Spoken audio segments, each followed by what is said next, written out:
En el funeral de mi hijo, estaba parada junto a su ataúd cuando mi nuera se inclinó lo suficiente como para que pudiera sentir su aliento en mi oído. Me susurró. Estás exagerando. Nunca fuiste realmente parte de la familia. No la volteé a ver. No dije nada. Solo me quedé ahí, parada, apretando tan fuerte el programa del funeral que el borde me cortó la palma. A la mañana siguiente, la que ya no tenía nada, era ella. Antes de contarte mi historia, no se te olvide dejar tu like y suscribirte para apoyar el canal. También cuéntame cómo va tu día y desde dónde me ves. Gracias.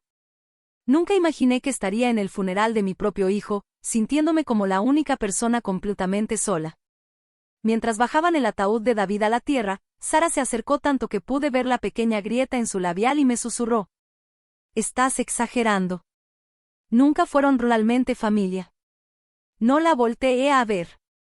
Me quedé viendo la caja de madera, haciendo como que no la había escuchado, aunque sus palabras se me clavaron en el pecho como si fueran vidrio roto. A mi alrededor, la gente se movía, lloraba, murmuraba sobre lo buen hombre que fue David.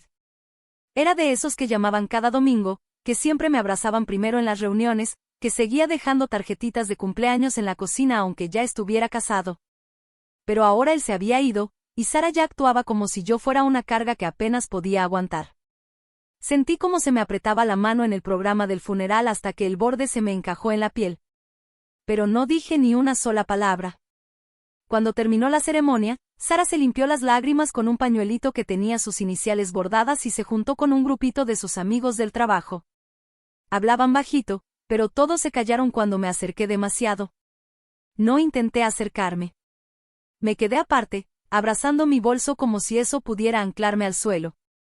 Un señor que no reconocí me dio una rosa blanca y me dijo que me cuidara. Asentí, aunque sentía que ni siquiera existía lo suficiente como para eso. Ya para irnos, Sara se acercó, tranquila, y me puso la mano en el hombro. Te llevo a casa, dijo, en un tono que dejaba claro que no era un favor. Me subí al asiento del copiloto del viejo coche de David y me quedé viendo hacia el frente, oliendo todavía su colonia en la tela de los asientos. No dijimos nada en todo el camino de regreso. Cuando llegamos, ni siquiera esperó a que me bajara. Apagó el coche, se volteó hacia mí y el anillo de bodas le brilló con la luz del tablero. Ya decidí que lo mejor es que vayas buscando otro lugar donde quedarte, dijo, como si me estuviera recomendando otro champú. Voy a poner la casa en venta el lunes. Vas a tener 48 horas desde que se metan los papeles. Abrí la boca, pero no me salió ni una palabra. Me zumbaban los oídos y la lengua me pesaba. Ella inclinó tantito la cabeza, como si casi le diera lástima. Es demasiado espacio ahora. Necesito empezar de nuevo. Yo seguía sin poder decir nada, así que agarré la manija y me bajé. Sentía que se me doblaban las piernas, pero no me dejé caer. Entré a la casa, y lo primero que vi fue una caja de cartón en el pasillo, con la etiqueta escrita a mano que decía, cuarto de mamá, con la letra de Sara. Me fui directo a mi habitación, aunque ya ni se sentía mía. La foto enmarcada de David y yo en su graduación ya no estaba en el buró. La colcha que le había hecho hace años estaba doblada en el suelo. En lugar de eso, había una carpeta de una inmobiliaria sobre la cama, abierta en una página que decía: lista de verificación para poner en venta. Me senté despacio y la tomé en las manos, leyendo línea por línea, como si hubiera leído mal, como si fuera un malentendido que tal vez pudiera arreglar si hablaba con calma. Pero en el fondo, sabía que no. Sabía que Sara había estado esperando esto desde hace tiempo. Cuando David me pidió que me viniera a vivir con él después de que falleció mi esposo, me sonrió y me dijo que le encantaría tener a la familia cerca. Pero nunca fue así. A ella le gustaba tener todo en orden, callado, impecable, y suyo. Y yo siempre le recordaba, aunque no quisiera, que esa casa no era solo suya. Dejé la carpeta justo donde la encontré y empecé a sacar mis cosas del cajón. Todavía no sabía a dónde me iba a ir, pero no le iba a dar el gusto de verme derrumbarme. Como a eso de las 7, la oí en la cocina, moviéndose despacio, con ese tonito calmado de siempre, mientras contestaba llamadas de condolencias en altavoz. Gracias. Sí, dentro de lo que cabe, estamos bien, repetía como si fuera la única que estaba llorando una pérdida. Yo me quedé en mi cuarto, cerrando cajas con cinta, doblando mi ropa, tratando de no pensar en lo rápido que todo se había volteado. En algún momento me di cuenta de que llevaba horas empacando sin parar. Me dolía la espalda, la boca seca. Fui a la cocina por agua y cuando entré, ella levantó la vista de su laptop como si de pronto se acordara que yo seguía ahí. No dijo nada. Nomás me vio mientras llenaba un vaso y me lo tomaba de un jalón. Cuando lo dejé en la barra, suspiró. Sé que esto es difícil, Mary, pero es lo mejor. David querría que yo pudiera seguir con mi vida. La miré directo a los ojos por primera vez en todo el día. Tú no puedes decidir lo que él hubiera querido, dije, con la voz firme, aunque las manos me temblaban. Ella parpadeó, sin expresión. Luego volvió a mirar la pantalla como si con eso ya diera por terminada la conversación. Como si no acabara de aplastar el último pedazo de dignidad que me quedaba. Regresé a mi cuarto, cerré la puerta y me senté al borde de la cama ya sin sábanas. Pensé en todas las cosas chiquitas que hacía David. Como siempre se aseguraba de que hubiera de mi cremita favorita para el café. Como me dejaba recaditos en la cocina cuando iba a llegar tarde. Pero nada de eso importaba ya.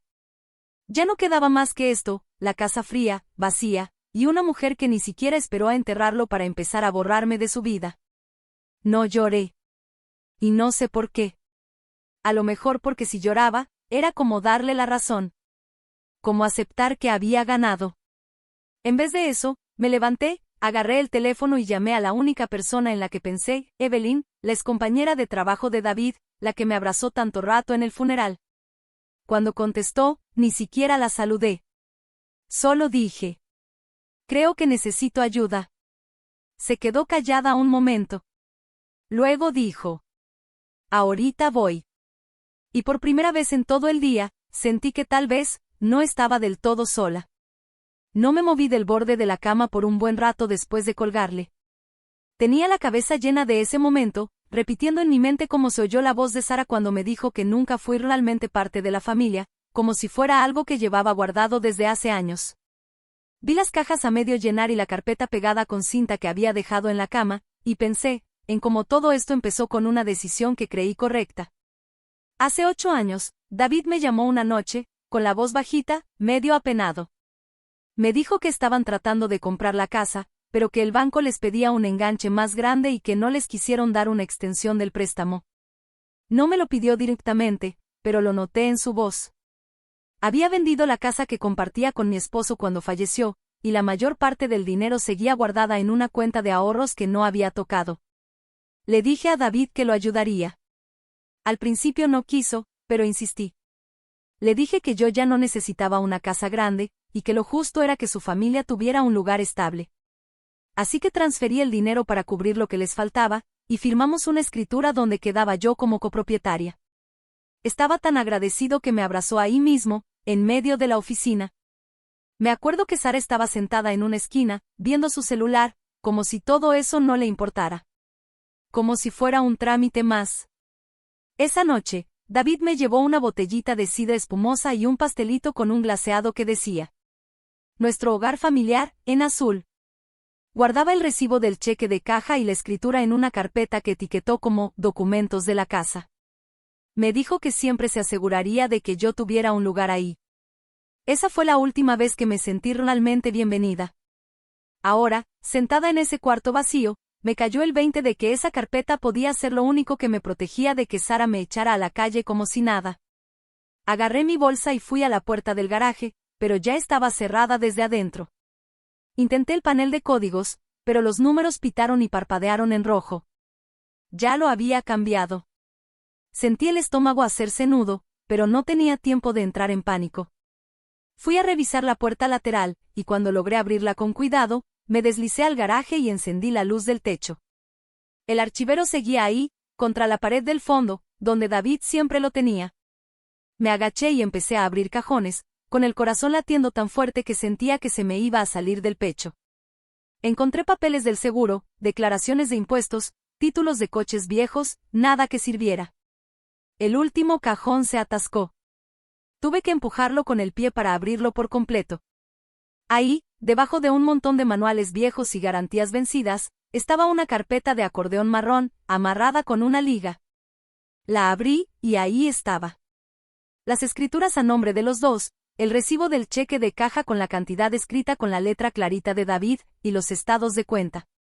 Me temblaban tanto las manos que por poco se me cae. La metí rápido en mi bolsa y justo cuando me puse de pie, se abrió la puerta de la cocina. Sara estaba ahí, parada con sus pantalones negros y blusa como si fuera camino a una junta. Su mirada fue de mi cara a mi bolso. ¿Qué haces aquí afuera?, preguntó, con una voz tan fría que ni siquiera parecía sorprendida. Vine a recoger mis cosas, contesté, tratando de sonar tranquila. Dio un paso adelante y se paró justo en la entrada. Esto es propiedad privada. La miré directo a los ojos. Soy dueña de una parte de esta casa. Nada de lo que hay aquí me está prohibido. No discutió. Solo me miró fijo, con los labios apretados. Te tienes que ir, dijo al fin. Esta misma noche. No le respondí. Pasé junto a ella, regresé a la cocina y salí al pasillo. Sentía las manos empapadas de sudor sobre la bolsa. No quería que viera lo que llevaba, pero sabía que ya sospechaba. Apenas iba a medio camino hacia la puerta, cuando sonó el timbre. Por un segundo, nos quedamos paralizadas. Luego, ella se movió para abrir la puerta, con la mano suave en la perilla, como si tuviera todo bajo control. En el porche estaba Evelyn, con jeans y una Rebeca sencilla. Llevaba una bolsa de papel del súper en un brazo y me miraba directo a mí, no a Sara. Hola, Mari, dijo bajito. ¿Puedo pasar? Sara se plantó en la puerta, bloqueándola. No es un buen momento, soltó, con ese tono fingido que usaba cuando quería sonar amable pero no lo sentía. Evelyn no la peló. Siguió viéndome a mí. Creo que este es el momento justo, dijo, y el tono firme en su voz me aflojó el pecho. Asentí con la cabeza, solo una vez. Sara me miró, luego a Evelyn, y después otra vez a Evelyn. Está bien, murmuró al final, y se hizo a un lado. Evelyn entró y dejó la bolsa en la mesita del recibidor. Te traje algo, dijo. Metió la mano en la bolsa y sacó una memoria USB en una bolsita de plástico transparente. Me la extendió. David me pidió que te la diera, si alguna vez le pasaba algo.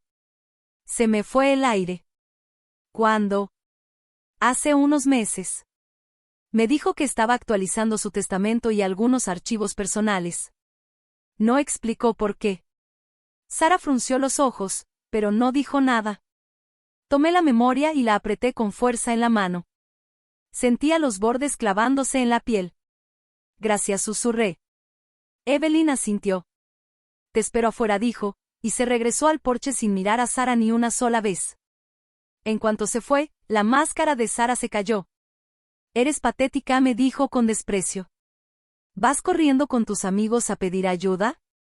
¿De verdad crees que una USB va a cambiar algo? No le respondí.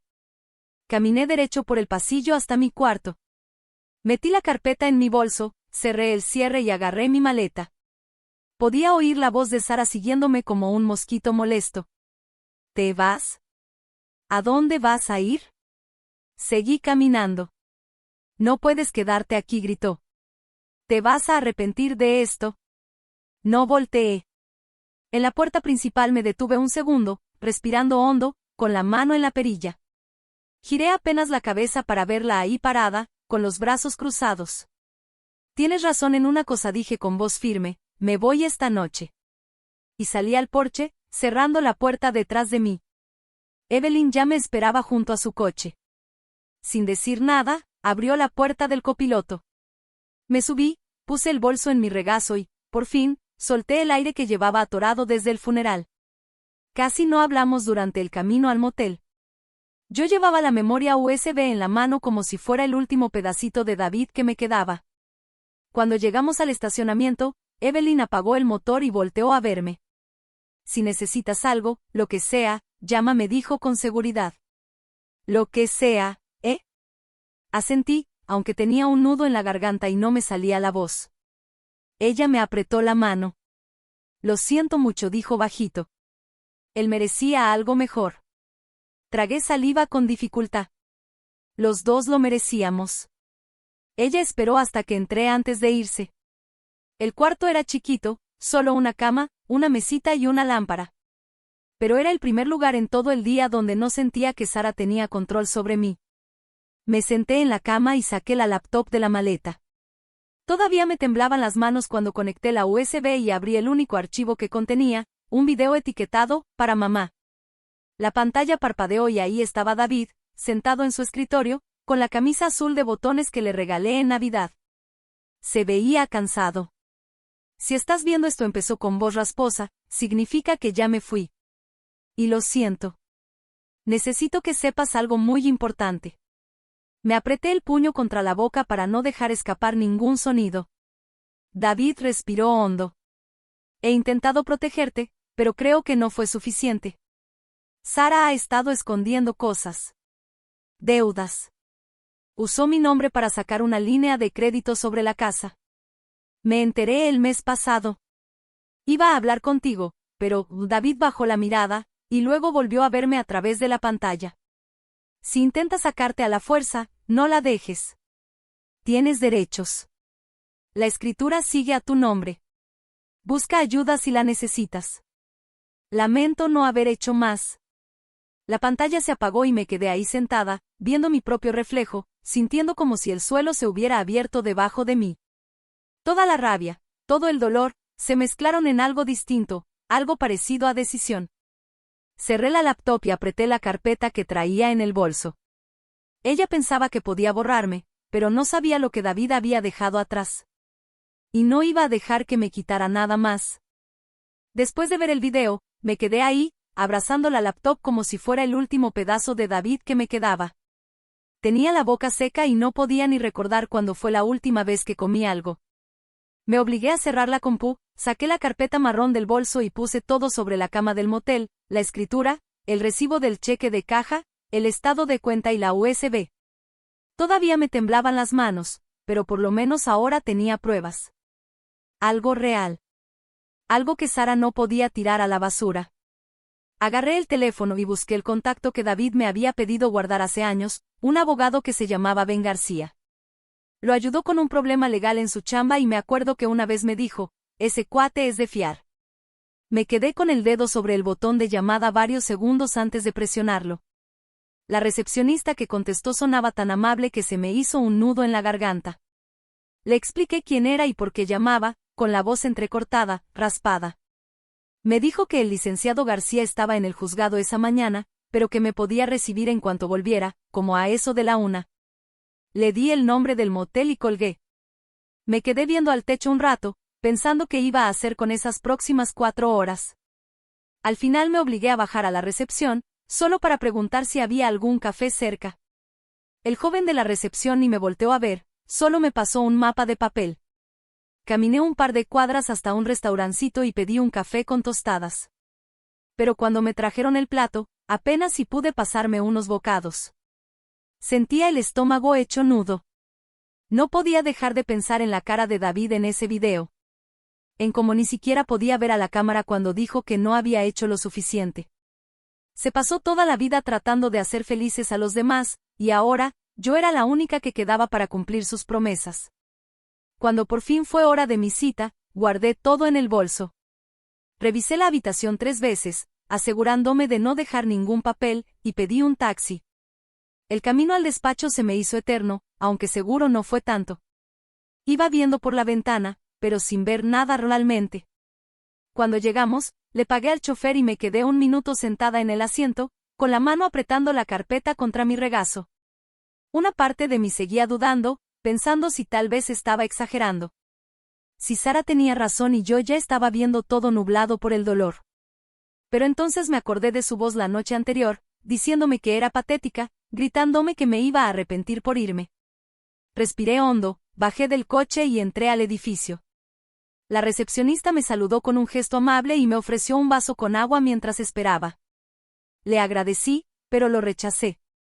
Me senté en una sillita en la esquina, abrazando mi bolso como si fuera un ancla.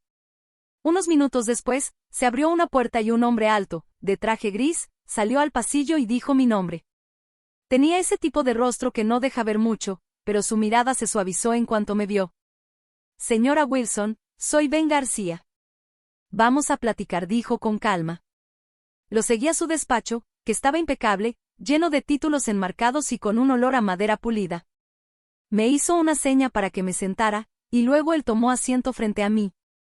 Lamento mucho su pérdida, dijo con voz tranquila. Asentí, sintiendo algo atorado en el pecho otra vez. Gracias, alcancé a susurrar. Él esperó en silencio, dándome tiempo. Y cuando estuve lista, simplemente dijo: Cuénteme todo. Así que lo hice. Le conté sobre la muerte de David, el funeral, como Sara me susurró que nunca fui parte de la familia, sobre las amenazas, el cambio de cerraduras, su tono cuando creía que nadie la oía. Le hablé de la carpeta marrón, de la escritura, el cheque de caja, y del video que David me dejó. Cuando terminé, tenía la garganta seca y las manos adoloridas de lo fuerte que las había apretado. El licenciado García no me interrumpió ni una sola vez. Cuando dejé de hablar, se inclinó un poco hacia adelante. ¿Puedo ver los documentos y el video?, preguntó. Se los pasé por encima del escritorio con una mano que sentía como si no fuera mía. Él abrió la carpeta, revisó cada hoja con cuidado, haciendo apuntes en un bloc amarillo. Cuando terminó, se recargó en el respaldo y me miró directo a los ojos. Tienes una posición muy sólida aquí, dijo con seguridad. Tu nombre aparece en la escritura. Tienes comprobantes de tu aportación económica. Legalmente, ella no puede echarte así nada más. Sentí que algo en mi pecho se aflojaba, pero él levantó un dedo antes de que pudiera respirar tranquila. Pero agregó: todavía podría intentar armar un caso alegando que eres inestable. Si mete una moción de emergencia diciendo que representas un riesgo o que no estás en condiciones, un juez podría autorizar una orden de desalojo temporal. Sentí la boca seca. Ya dijo que iba a hacerme ver como si estuviera mal de la cabeza, susurré. Él asintió, como si ya lo hubiera visto 1000 veces. Así es como suelen manejarlo. Pero tú tienes pruebas. El video es clave.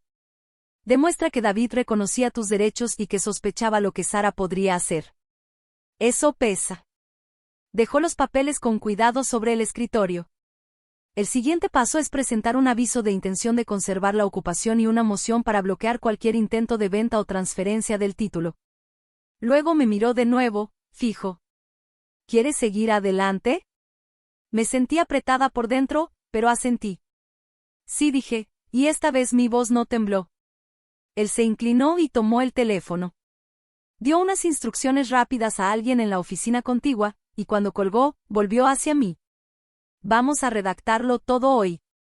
Mientras tanto, necesito que estés en un lugar seguro. No regreses sola a esa casa. Si Sara te busca o te llama, graba todo. Tragué saliva. Ella tiene mis cosas, mi ropa, cosas de David. Hizo una pausa, pensativo. Vamos a incluir una solicitud para recuperar tus pertenencias con supervisión. Casi siempre las aprueban. Me ardían los ojos, pero parpadeé rápido para no llorar. Gracias. Lo logré, dije, más para mí misma.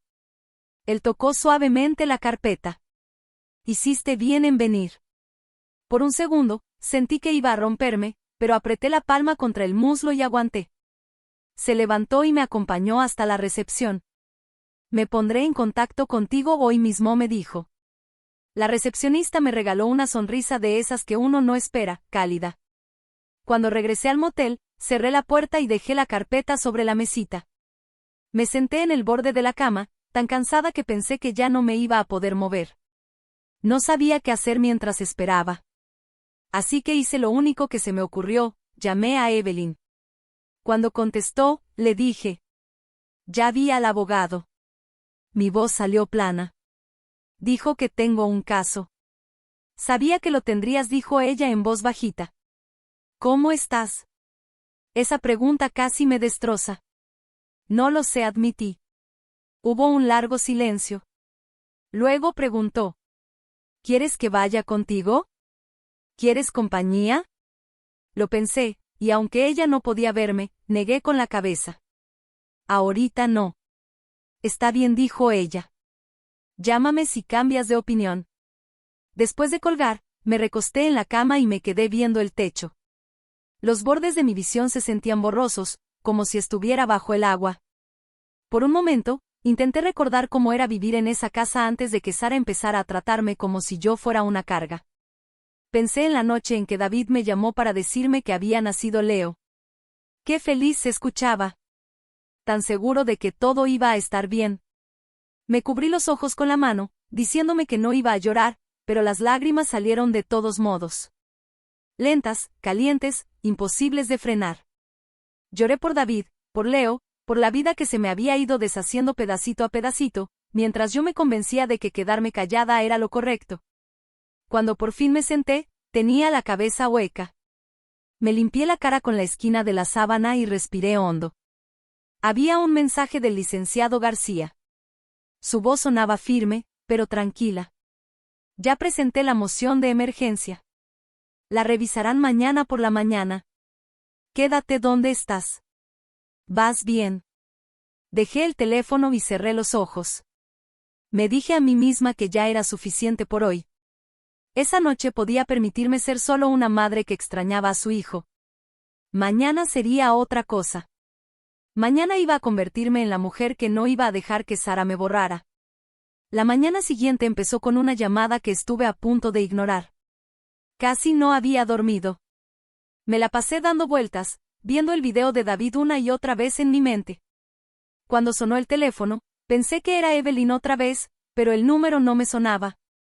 Contesté de todos modos, con voz ronca. Era un ayudante del sheriff del condado. Solo llamo para informarle que la orden judicial presentada por el licenciado García fue concedida, dijo. Un oficial le entregará el aviso a la señora Sara esta misma mañana. Le di las gracias mientras me cubría los ojos con la mano. Él me explicó que los documentos indicaban que a Sara se le prohibía legalmente vender o transferir la propiedad, y que tampoco podía intentar desalojarme sin una nueva orden judicial. Cuando colgué, no fue alivio lo que sentí. Fue más como si el peso en mis hombros hubiera cambiado de forma. Seguía ahí, solo distinto. Me levanté y me obligué a comer unas galletas de la máquina, aunque no me supieron a nada. Luego regresé a la cama y me quedé pensando. Sabía que Sara no se iba a quedar cruzada de brazos. Ella ya había dejado claro que me veía como un estorbo, algo que se podía quitar del camino. Para ella, esto era perder el control. Y tal como lo imaginé, menos de 2 horas después, mi teléfono se iluminó con su nombre. Lo dejé sonar. Cuando volvió a llamar, lo apagué por completo. Sabía que lo mejor era no darle ni una sola oportunidad de grabarme o tergiversar lo que dijera. En lugar de eso, marqué a la oficina del licenciado García para confirmar que todo se había presentado. Su asistente me atendió con voz animada y me dijo que no solo se había aprobado la orden, sino que también ya había una audiencia programada para la próxima semana para formalizar mi reclamo sobre la casa. Ella sonaba optimista. Yo no. Colgué y me quedé mirando el recibo arrugado del cheque de caja, recordando lo orgulloso que estaba David ese día que firmamos los papeles, como me dijo que habíamos hecho algo que duraría. Pensar que Sara pudo haber pasado años planeando deshacerse de mí me revolvía el estómago. Una parte de mí todavía se preguntaba si Sara siempre me había tenido coraje, o si fue algo que se fue acumulando con el tiempo, alimentado por todos esos pequeños sacrificios, molestias y enojos que se van guardando en un matrimonio, hasta que ya no queda nada de cariño. Pero no tuve mucho tiempo para pensar en eso.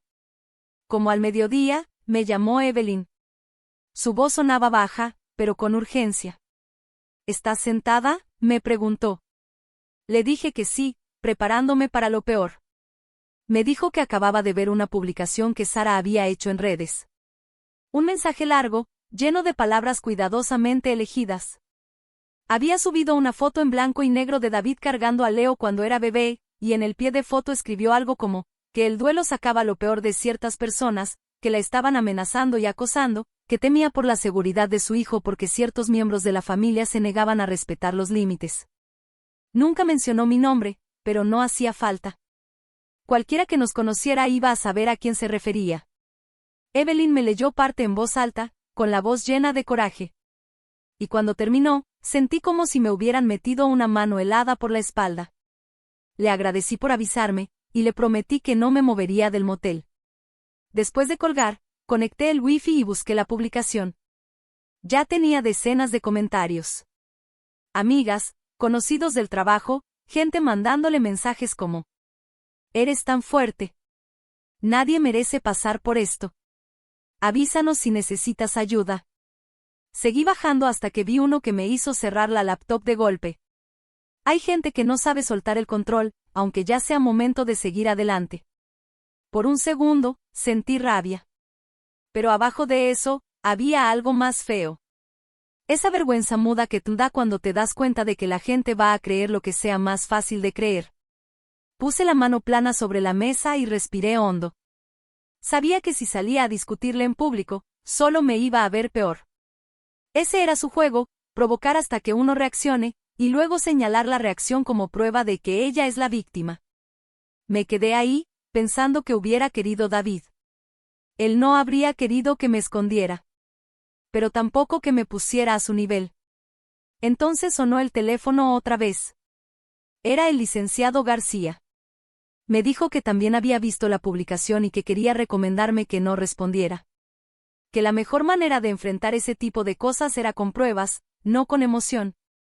Con calma. Le dije que lo entendía, y por primera vez en varios días, sentí un poco más de control. Antes de colgar, me preguntó si había pensado en hablar con algún medio local. Dijo que a veces tener un registro neutral de los hechos ayudaba.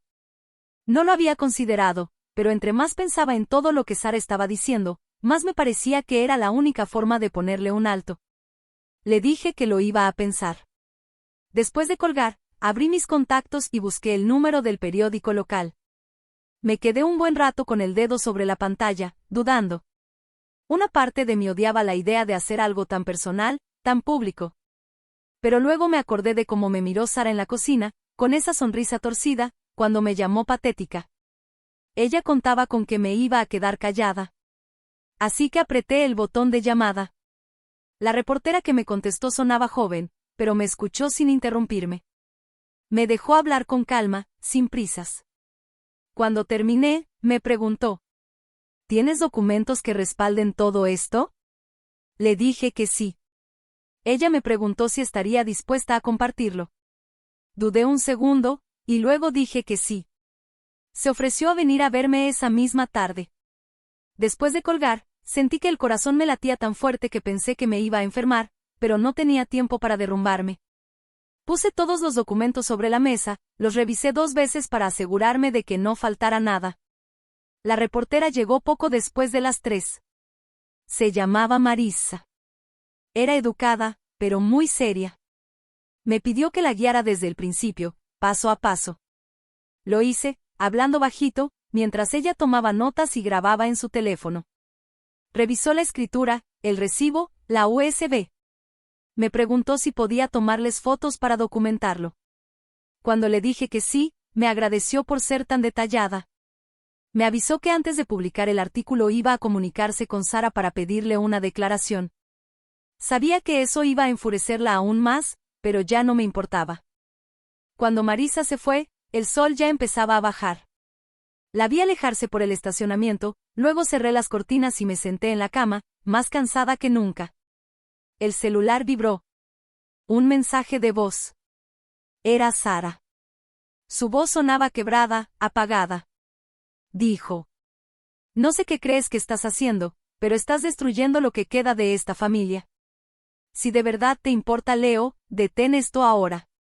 Lo escuché 2 veces. Luego se lo reenvié al licenciado García sin contestarle. Pasó un buen rato y yo seguía ahí, mirando la pared. Pensé en el día que David trajo a Leo del hospital, en cómo Sara me dejó cargarlo primero, como si en ese momento confiara en mí. Pensé en todas esas cenas donde ella sonreía desde el otro lado de la mesa. En todas las veces que me convencí de que, si no me metía, si me hacía chiquita, todo iba a estar bien. Pero ahora sabía que nada de eso había importado. Cuando el teléfono volvió a sonar, ni siquiera lo miré. Lo agarré, lo apagué y lo puse boca abajo. Esa noche me acosté en la cama dura del motel, repasando cada momento que me había traído hasta ahí.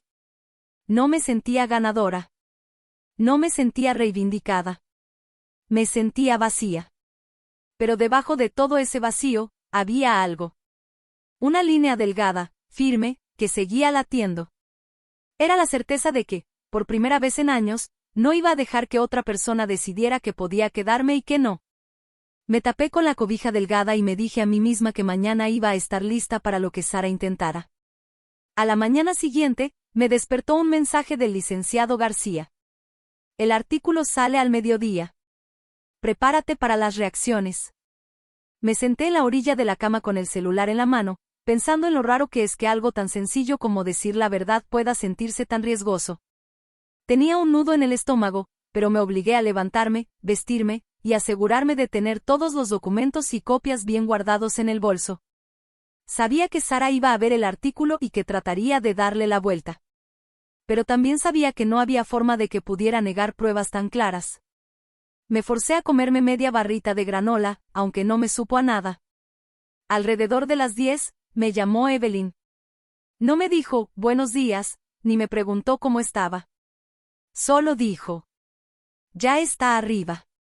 Sentí un golpe en el pecho, fuerte y seco, pero asentí aunque Evelyn no pudiera verme. Abrí la página del periódico y ahí estaba, el encabezado en letras negras enormes. Una madre en duelo lucha por no ser desalojada tras la muerte de su hijo. Usaron una foto mía con David en su graduación de la universidad. La misma que Sara había tomado de mi buró sin decir nada. Al verla, sentí que se me cerraba la garganta, pero me obligué a leer hasta la última palabra. El artículo era completo, claro. Explicaba lo de la escritura, el dinero que yo había aportado, y el orden cronológico de todo lo que Sara había hecho para sacarme de la casa. Citaba al licenciado García confirmando mi situación legal, y mencionaba que Sara se negó a dar declaraciones, excepto para decir que su prioridad era proteger el futuro de su familia. Cuando terminé de leer, sentí algo que no había sentido en semanas. Una chispa. Pequeña, dura. Alivio. No estaba loca. No me lo estaba inventando. Había hecho todo lo que estaba en mis manos para cuidar lo que David y yo habíamos construido juntos. Pero el alivio no me duró. Menos de una hora después, mi celular empezó a sonar sin parar con llamadas de números desconocidos. No contesté ninguna, pero las notificaciones no dejaban de llegar. Al mediodía, Evelyn me mandó un mensaje. Me avisó que Sara había vuelto a publicar, ahora con un video. Lo grabó en la sala de la casa. Estaba sentada en el sillón con Leo a su lado. Lloraba mientras decía que no entendía por qué yo quería arruinarles la vida, que ella solo era una viuda tratando de cuidar a su hijo. Dijo que siempre me había recibido con los brazos abiertos, que no comprendía por qué ahora me estaba volviendo contra ella. Mis manos empezaron a temblar tanto que tuve que dejar el teléfono sobre la mesa. Quería gritar. Quería decir que ella era la que mentía. Que ella era la que se había vuelto contra mí desde hace mucho. Pero sabía que no iba a importar. La gente cree la historia que les da más lástima. Cerré los ojos y respiré hondo, tratando de calmar el dolor en el pecho. No me importaba lo que pensaran los extraños. Lo que me dolía era que Leo estuviera ahí, escuchando todo eso, creyendo que yo era la villana. Llamé al licenciado García y le conté del video. Suspiró. Me dijo que eso era justo lo que esperaban. Que Sara estaba intentando ganarse al público antes de la audiencia. Me recordó que no tenía por qué responder nada, que yo ya tenía pruebas. Que la verdad estaba de mi lado. Después de colgar, me sentí tan agotada que apenas podía mantenerme de pie. Pero me obligué a vestirme bien, a cepillarme el pelo. A parecer una mujer que no estaba a punto de romperse. Como a las 2, el teléfono vibró otra vez. Esta vez era el ayudante del sheriff. Me dijo que Sara ya había sido notificada oficialmente de la orden judicial. Y que yo tenía derecho a regresar a la propiedad si así lo deseaba. Podía ir acompañada por un oficial, para asegurar que no hubiera ningún altercado. La sola idea de entrar de nuevo a esa casa me revolvía el estómago. Pero sabía que no podía evitarlo para siempre. Mis cosas seguían ahí. Y una parte de mí sentía que, si no volvía, sería como dejar que ella ganara. Le agradecí y le dije que iría esa misma tarde. Llamé un taxi. Cuando llegó, subí con el bolso apretado contra el pecho, como si fuera lo único que me mantenía a flote. El chofer no dijo ni una palabra. Y yo agradecí ese silencio. Cuando llegamos a la colonia, sentí un nudo atorado en la garganta. La casa se veía exactamente igual que siempre, solo que ahora estaba el coche de Sara afuera, junto con una camioneta negra que no reconocí. Le pagué al taxista y me bajé despacio. Antes de que pudiera echarme para atrás, una patrulla se estacionó detrás de mí. El oficial Marsal bajó del coche, con cara seria. ¿Lista, señora?, preguntó. Asentí, aunque las manos me sudaban. Caminamos juntos por el camino del jardín. Tocó la puerta con firmeza. Después de una larga pausa, Sara abrió. Estaba pálida, tensa. Nos quedamos en silencio por un segundo. Luego se hizo a un lado y cruzó los brazos. Pasa, dijo seca. Entré sin mirarla, directo al recibidor, tratando de ignorar cómo me seguía con la mirada. Adentro, la casa se sentía más chica de lo que recordaba. Había cajas por todos lados, montones de cosas que ya no reconocía. El oficial se aclaró la garganta. La señora Wilson está aquí para recoger pertenencias personales y documentar la propiedad. Sara no contestó. Solo se dio la vuelta y se fue directo a la cocina. Fui primero a lo que antes era mi cuarto. Alguien había vaciado los cajones sobre la cama, y tuve que revisar pieza por pieza para rescatar lo mío. Las manos me temblaban, pero no me detuve. Guardé mi ropa, las fotos enmarcadas, el joyero que David me había regalado. Al fondo del closet encontré la colcha que había hecho yo misma, hecha bola como si no valiera nada. La doblé con cuidado y la metí en la maleta. Mientras hacía todo esto, escuchaba a Sara en la cocina, abriendo y cerrando gabinetes. Me daba igual lo que hiciera, siempre y cuando me dejara en paz. Cuando terminé con el cuarto, caminé por el pasillo hacia el estudio. La puerta estaba entreabierta. La empujé despacio. Todo seguía igual que cuando David vivía. Sus libros llenaban los estantes, y sus papeles estaban perfectamente ordenados en el escritorio. Se me apretó la garganta al entrar. Quería llevarme algo suyo, algo que todavía oliera, pesara o supiera a él. Sobre el escritorio había una cajita de madera. No la reconocí. La abrí con cuidado y adentro encontré un sobre doblado, con mi nombre escrito a mano, por David. Se me nubló la vista, pero no lo abrí. Lo guardé en mi bolso, sintiendo su peso más fuerte que todo lo demás que cargaba. Cuando me di la vuelta para salir, Sara estaba parada en la puerta. Su cara era imposible de leer. Ninguna dijo nada al principio. Luego bajó la mirada al piso y murmuró. No sé por qué haces esto. Solo intento sobrevivir. Sentí un chispazo por dentro. Pero no era lástima. Era cansancio. Sobrevivir borrándome, dije en voz baja. Ella levantó la barbilla, con los ojos brillando de coraje. Tú nunca perteneciste aquí. Apreté la correa de mi bolso. Te equivocas, le dije.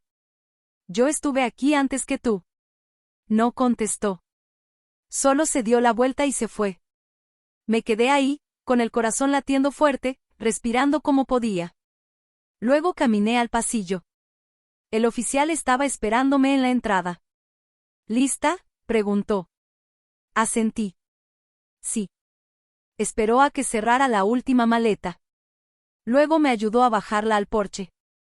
Cuando salí, escuché la voz de Sara detrás de mí. Te vas a arrepentir, dijo con voz temblorosa. No volteé. Caminé derecho hasta la banqueta y esperé mientras subían todo al taxi. Antes de meterme, miré por última vez la casa que una vez pensé que sería mi hogar para siempre. Ya no sentía que fuera mi casa. Tenía mucho que había dejado de serlo. Le di las gracias al oficial, me subí al asiento de atrás y cerré la puerta. Cuando el coche arrancó, sentí como algo dentro de mi pecho se aflojaba, como si al fin hubiera dejado de fingir. No sabía qué iba a hacer Sara después. Pero por primera vez en semanas, yo sí sabía exactamente lo que iba a hacer. Iba a leer la carta de David. Y luego me aseguraría de que ella nunca más tuviera la oportunidad de hacerme daño. Cuando regresé al motel, no deshice las maletas. Ni me senté, ni me quité los zapatos.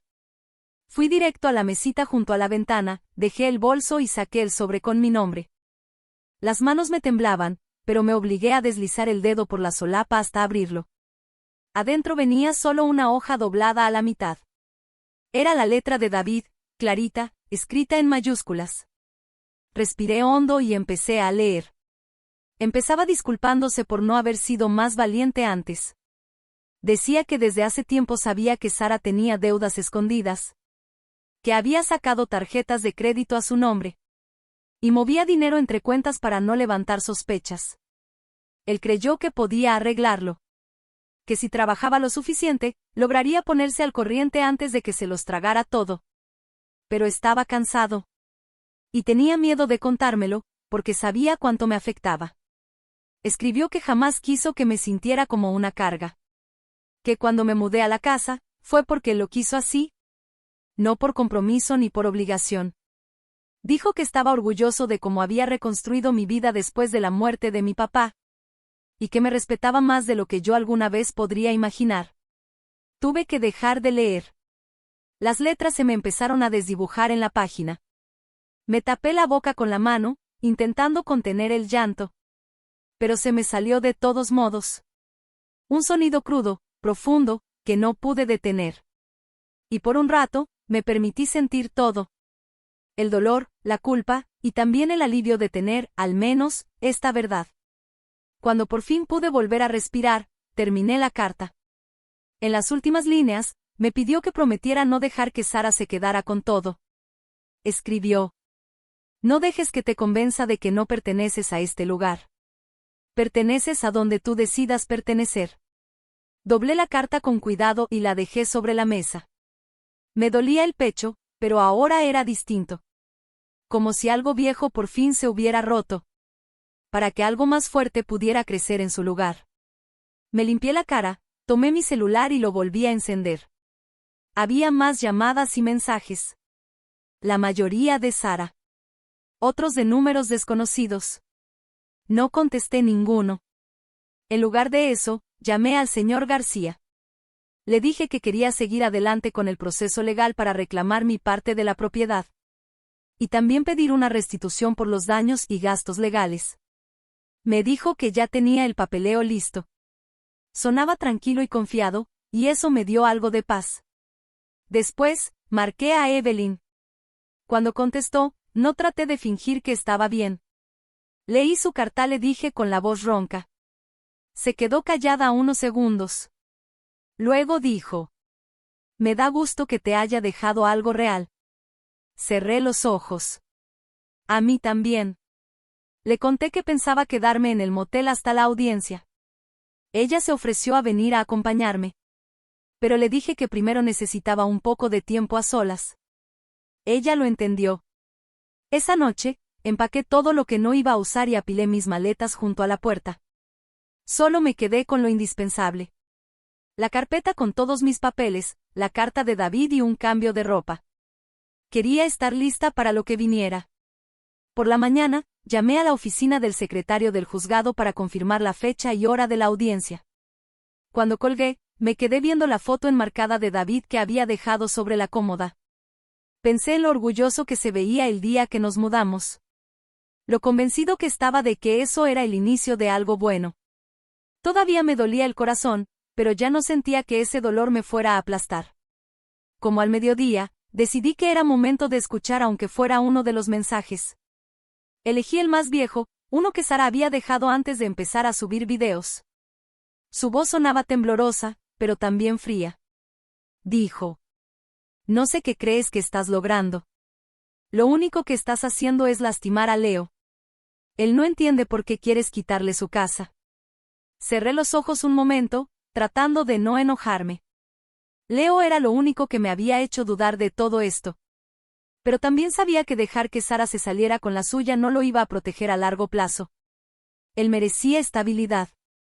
No más mentiras. No le devolví la llamada. En lugar de eso, marqué al juzgado de lo familiar y pedí que me explicaran el proceso para solicitar la tutela temporal. Sabía que era complicado, pero quería estar lista por si acaso. La secretaria me explicó que necesitaría pruebas de que Sara no estaba capacitada o no podía ofrecerle un entorno seguro. Le di las gracias y anoté todo con detalle. Cuando colgué, me sentí más tranquila. Como si al fin tuviera una dirección clara. Pasé el resto del día organizando mis documentos, etiquetando cada hoja para que no hubiera margen de error cuando estuviera frente al juez. Ya que terminé, me acosté en la cama del motel y volví a leer la carta de David. Dejé que sus palabras llenaran los huecos que aún traía adentro. Esa noche dormí mejor que en semanas. Por la mañana, me despertó una llamada del señor García. Me dijo que Sara había presentado una moción para impugnar mi reclamación, acusándome de falsificar la firma de David en la escritura. Por un momento, sentí que todo giraba. Pero entonces él dijo: no se preocupe. Tenemos los documentos originales y la grabación. Con eso no va a llegar lejos. Tragué saliva con dificultad. Ella no va a parar, ¿verdad?, le pregunté. Hubo un silencio breve. Luego respondió: probablemente no. Pero no le toca a ella decidir el final. Cuando colgamos, me quedé un rato sentada, pensando en todas las veces que había dejado que Sara dictara cómo debía sentirme. En cada ocasión que me callé por mantener la paz. En cada vez que me convencí de que era mejor no decir nada. Ya no. Como a mediodía, empacé mis cosas y dejé el motel. Llamé a Evelyn para decirle que iba a dejarle copias de mis documentos, por si algo pasaba. Ella me abrió la puerta de su casa con esos ojos serenos pero firmes. Cuando le di la carpeta, puso su mano sobre la mía y me dijo: estás haciendo lo correcto. Asentí despacio. Lo sé. Después me fui directo al juzgado. Me quedé sentada en el estacionamiento unos 20 minutos antes de decidirme a entrar. El empleado me dio una pequeña pila de formularios. Cada uno confirmaba mi solicitud de medida cautelar y el reembolso de gastos legales. Esta vez, mis manos ya no temblaron. Cuando terminé, salí a la calle bajo la luz brillante de la tarde. Y sentí como si estuviera entrando en una versión de mí misma, que no veía desde hace años. Una que no tenía miedo de defender lo que en verdad era suyo. Esa noche, me senté en el cuartito rentado, que había conseguido para quedarme las próximas semanas. Y leí la carta de David una vez más. Pensé en todo lo que hizo por protegerme. Incluso cuando ya no tenía fuerzas ni para cuidarse a él mismo. Pensé en Leo. En que algún día será lo suficientemente grande para entender la verdad completa. Pensé en Sara. Y en cómo me había menospreciado desde el principio. Y por primera vez desde que David murió, sentí algo parecido a la paz. Sabía que todavía había batallas por venir, pero también sabía que ya no las iba a pelear desde el miedo. Iba a dar la cara con cada gramo de fuerza que me quedara. Y sin importar lo que Sara intentara después, eso ya no me lo podía quitar. Esa fue mi historia. Dime, ¿tú crees que hice lo correcto?